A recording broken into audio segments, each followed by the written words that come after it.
Welcome to the Radical Responsibility Revolution podcast.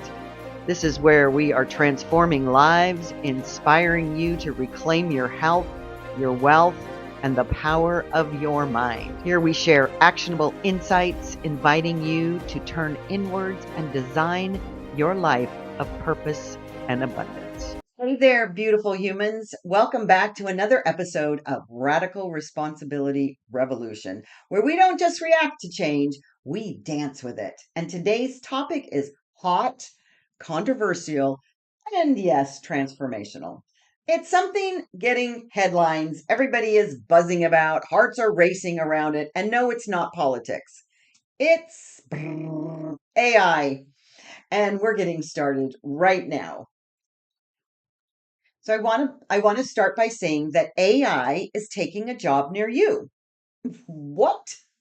Well, Dario Amodei, he's the CEO of Claude, which happens to be an AI engine, very recently, half of all entry-level white-collar jobs would be wiped out by AI within 5 years. What? Half of all entry-level white-collar jobs? Well, that's definitely a mic drop. Or is it a bomb drop? Well, before you spiral into doom scrolling or start searching for survivalist bunkers, before you panic or start stockpiling freeze-dried meals and wearing your tinfoil hats, let's take a breath together. Let's look at this. Yep, it's big. And should you be scared? Should your kids be scared? Let's just be real. This feels huge. Really, it feels huge, especially if you've spent your whole life being told that college plus cubicle equals safety. And now all of a sudden, all the jobs are going to AI. Well, let's start by taking a trip down memory lane because to put everything in a little bit of context, let's get curious. If our prehistoric ancestors hadn't discovered fire, would we be watching Top Chef or eating barbecue today? Probably not. If Edison hadn't figured out the light bulb, we'd still be living in the shadows, literally and metaphorically. And let's not forget the smartphone revolution. If that little device hadn't come along, we'd still be tethered to landlines using Polaroid cameras for blurry party pics. We are a species hardwired for innovation, for creativity, for pushing the edge of what's possible. So, why is this innovation called AI so terrifying? Because this one doesn't just automate muscle, it automates mind. And if you were to take a further trip down memory lane, there were people when Ford developed the car and you weren't using horse and buggies, people didn't want that, right? When Edison invented electricity, people in their home said, I don't want that in my home. That's the devil. So there's always going to be resistance to innovation and progress. That's just the nature of who we are. And the fact is that all of this, where we are today, there have been resistance movements against all of the automation and the development that has happened over the last 2,000 years. Innovation is just not new. It's who we are.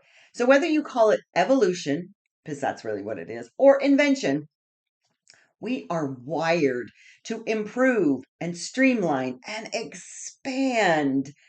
So let's ask the bigger, deeper, wider question. What if this isn't the beginning of the end, but the beginning of a new kind of freedom? I love that. And AI, it's the next chapter in that expansion. But here's the thing about fear. It thrives in confusion and shrinks in clarity. So I want to start with an overview of what AI is currently. AI is definitely not a glorified calculator. It can write and it can design and code and create music, and it's even diagnose illness, teach, and soon It's going to outperform entry level workers in dozens of industries. This is not just a shift. This is a quantum leap, which I love quantum leaps. If you've ever watched that television show, you understand what that is. Or you study quantum physics. But every revolution has its casualties. Yeah, it does. Because with evolution, there is a dying away of something else. And it has its casualties and it has its creators. And that's what this episode is about. Choosing whether you'll be a casualty of the AI revolution or a creator in it. We've been so conditioned to equate our worth with productivity, our value with busyness, that AI is giving us a chance to rewrite that script, not to do less, but to do what matters more. We get to do what matters more. And so I want to begin with a trip down memory lane and an understanding of how generations have poured their ideas and beliefs into what we now know as our community, our world, our system. When I used to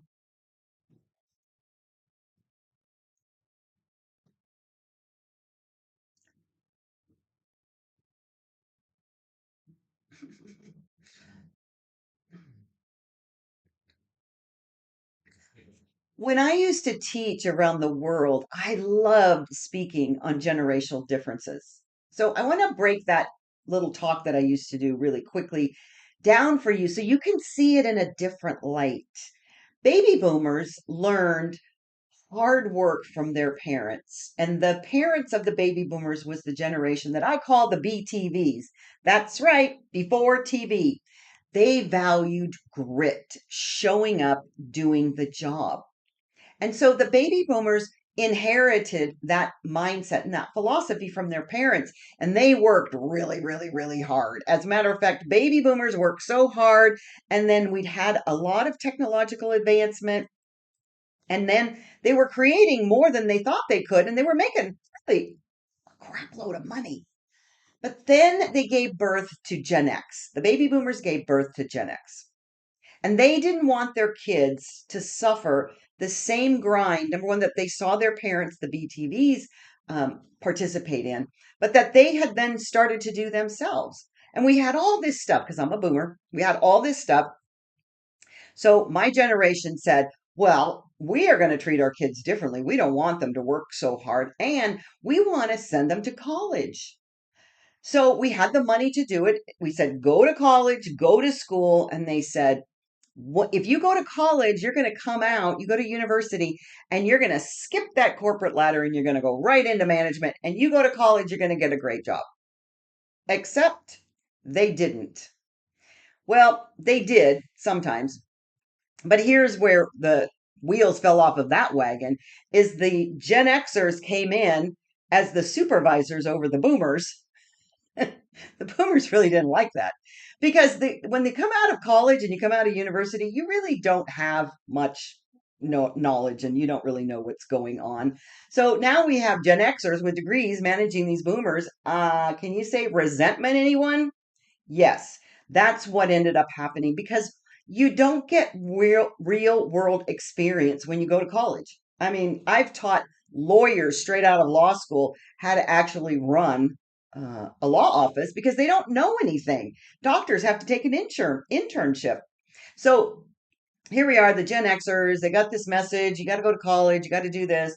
And then they gave birth to the generation called the Millennials. But the Millennials got the same message: go to college. Well, go to college, spend a lot of time at mommy and daddy's house. Everybody gets a trophy for participation. And we began to create this culture that you must go to college and get a degree and secure a future. Well, guess what? Millennials started coming out of college and working at McDonald's. That whole idea was not solid. It didn't really fly. But the truth is, you can have a degree and still be making $15 an hour. And who was the winner in all of that?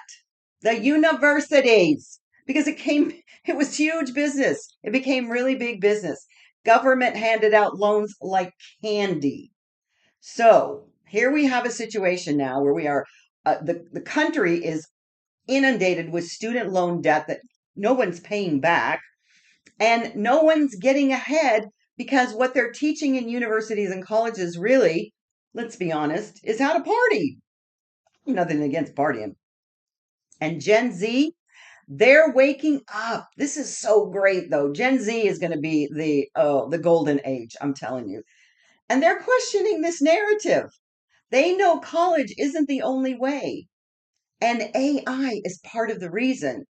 It's not the only reason, but it's really building on this idea that what I've been saying for years, that this model of mandatory college attendance, which was propagated by generational imprinting, just like I shared with you, does not serve our society, nor does it serve the kids that are going there.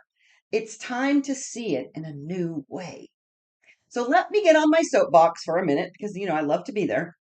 If you've been listening to me for more than 30 seconds, you know I've been shouting this from the rooftop for decades. Our educational system is broken, broken, broken, broken. And our educational institutions are teaching outdated material, focusing on social battles instead of global transformation and an uplifting of global transformation. I'm not talking about protesting everything and anything that they see that they don't like. And they are ignoring, these universities, research or not, the biggest technological shifts in our lifetimes because private industry is bringing AI online. They are not preparing kids for the world that they're stepping into. They're preparing them for a world that no longer exists. Literally, it is dying in front of our very eyes, this world that does no longer exist. We have taught generations to follow instructions, memorize facts, regurgitate information, and then we've rewarded them with these safe jobs in cubicles. Ugh.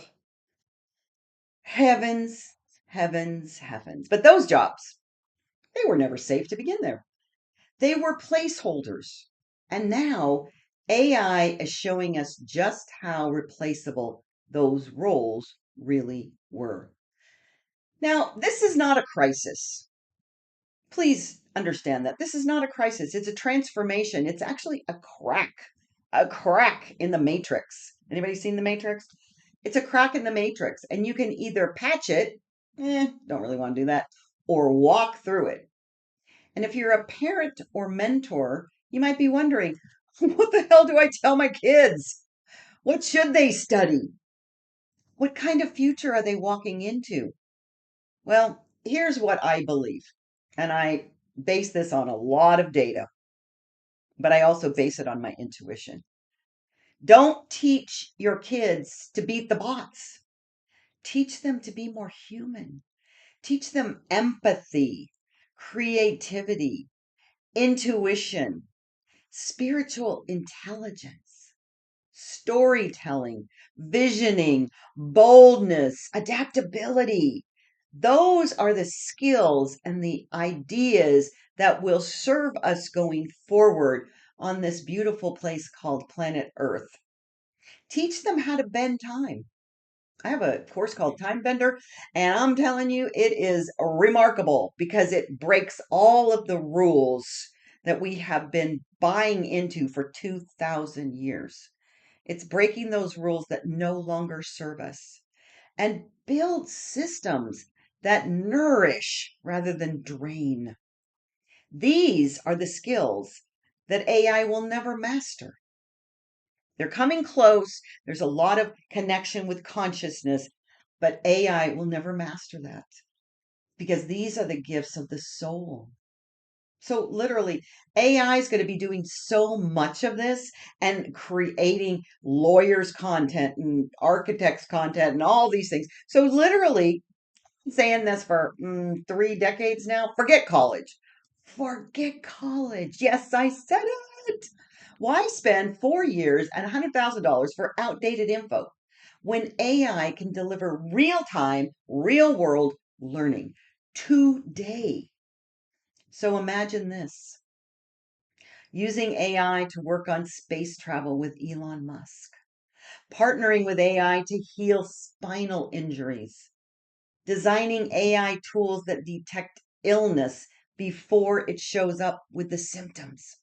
Those are the ideas and the future that we're headed towards.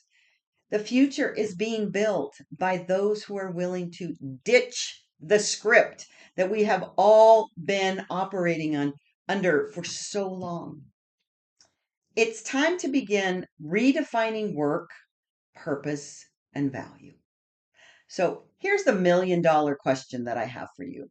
If AI can write the emails, analyze the data, schedule the calls, and maybe even do your taxes, what does that free you up to do? That's what AI is all about, is giving us more time. Isn't that what all innovation and advancement is about? Right? When we got computers, when we got the phones, when we electricity, it's always to free up time to do those things. And we've just filled it up with more stuff and stress. But if you had more free time, would you create? Would you heal? Would you innovate? Would you mentor? What would you express? Would you start that soul aligned business that you've been saying you wanted to for decades? Would you spend more time with your kids or in your garden? Well, I know that I love AI for doing that for me. So, what truly makes AI different in all of this innovation that we've seen over these many, many generations? What if you could stop fighting this wave and start surfing it, understanding how powerful AI is? And that is the moment that we have right before us to make a choice. AI is not the enemy, it's a tool, it's a mirror of our advancement. It's a megaphone to say this is where we are, and it will amplify whatever we feed it. So, are we going to feed it our fear or our freedom, our genius or our garbage? You get to decide what gets amplified. And here's a little secret for you. You don't have to be tech savvy to win in the AI era. That's what's so cool about it. I'm so not tech savvy. And I love AI so much. And I have only started scratching the surface of what its possibilities are. You just need to be truth savvy, soul savvy, intuition savvy, and the rest tools can help with. So, what are we going to do now? What are you going to do now? I'm going to invite you and challenge you to get curious and stop paying attention to being afraid. Try AI tools, play, explore, ask questions. Join one of my AI courses that are, lots of them in the body of this podcast and this YouTube channel. Audit your life. What do you do out of habit, obligation, or fear? And on the other hand, what lights you up? Put these things in the chat because I want to start a dialogue about what you're going to do next. Are you going to lean into your humanity now more than ever and find that competitive edge and create something bold and new and learn new things through AI? Because AI is not going to replace those who adapt. It's going to elevate them. And if you're ready to build a life of prosperity, creativity, and freedom, one that no machine can take from you, I want you to listen to what I say next, because that's what we do here. We look at the possibilities, we look at the creativity, we look at what's the potentiality of what's next. I've loved AI from day one. Why? Because it's given me back time. This is the thing that is so amazing, is that I have been able to take my business to a completely different level because now I don't have to do all the drudgery of content creation and all of these things that used to take hours and hours and hours to do. Sorting and filtering. Oh my gosh, I use AI to sort all my emails.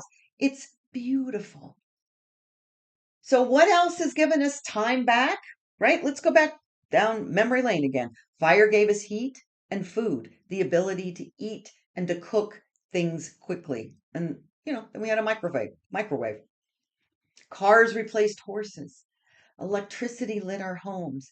And this is all the things that have freed us up to do those things that now have generated AI. And AI now is freeing us to be more human. It's not stealing our jobs. It's eliminating drudgery. How many of you want to eliminate drudgery? I know I do.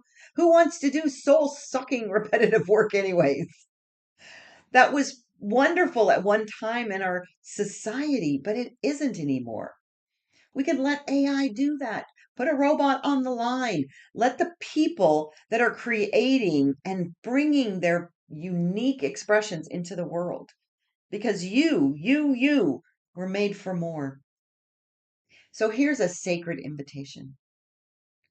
Who do you become when you're not chasing a paycheck, doing something that you hate?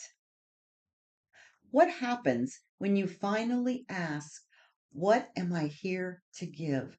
Who am I here to be? You're not a cog in the wheel. You're a creator. When I say creator, that just means everybody creates with their thoughts. You have a unique expression on this thing called planet Earth. And now AI can help you uncover it. It can help you discover your genius.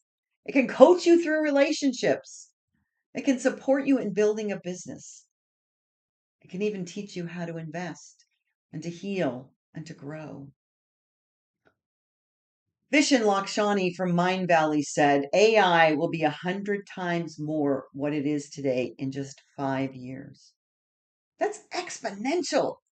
That's not fear, ladies and gentlemen. That's opportunity. And one of my other favorites, Dr. Stephen Greer, talks about aligning consciousness with machinery, which is what AI is. You may not believe in extraterrestrials or not, I don't know. But here's what sticks about what Stephen talks about. It's about integrating humanity with technology on purpose. And that's where we're going. And that's what AI is asking of us, to participate, to elevate, to align our soul with this tech, because that is where the beauty is, taking all the advancements that we have had, bringing our own beautiful creative energy and soul into it. What a lovely marriage. Because one day I might not need to record this episode. I'll just think it, and AI will transcribe it and share it with the world with my magical voice. And isn't that magical? I think it's fabulous. And of course, there are risks. There always are. There's always risks with everything, especially when you're venturing into new territory. So we do need governments, coders, and citizens to safeguard against the misuse of AI. So who are you going to be in that role and play and help with that? Because misinformation to surveillance to deep fakes, yes, we have to stay awake. We need to be vigilant. But fear never built anything great. Curiosity did. So I'm challenging you to be the explorer. Be the Lewis and Clark of your lifetime. And whether you're Gen Z, a millennial, Gen X, or a boomer, or in my mom's case, a BTV, the invitation is the same. Engage, learn, expand. AI isn't taking our lives. It's giving us our lives back. Let it take the jobs we've outgrown. This is a beautiful thing. Let it challenge the systems we no longer need. Let it remind you of your deeper purpose. My loves, you are here for magic. And I really, really appreciate every time you listen to one of these podcasts. And if this episode sparks something in you, share it, tag me. Let's reimagine the future together because you're not falling behind. You're being invited to leap forward. Let AI take the boring stuff. You are magic.